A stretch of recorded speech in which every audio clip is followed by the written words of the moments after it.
Doctor, ఇప్పుడు BP control అయింది కదా, టాబ్లెట్స్ ఆపేయచ్చా?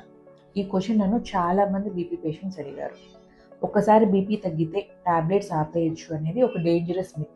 యాక్చువల్ నిజం ఏంటి అంటే, బీపీ తగ్గింది అంటే జబ్బు తగ్గింది అని కాదు, మందు పని చేస్తుంది అని అర్థం.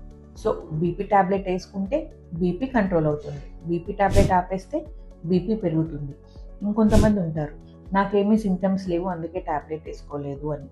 ఇలా సడన్గా బీపీ టాబ్లెట్ ఆపేయడం వల్ల బీపీ షూటప్ అయ్యి గుండెపోటు లేదా స్ట్రోక్ వచ్చే అవకాశాలు ఉంటాయి. అంతేకాకుండా కిడ్నీ డ్యామేజ్ కూడా అయిపోతూ ఉంటుంది. సో బీపీ టాబ్లెట్ ఎప్పుడు ఆపాలి? ఓన్లీ వన్ రూల్, డాక్టర్ చెప్పినప్పుడు మాత్రమే.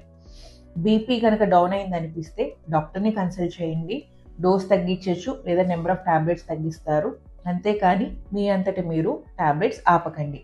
గుర్తుంచుకోండి, సొంత వైద్యం ఎప్పుడూ ప్రమాదకరమే. Stay aware and stay healthy.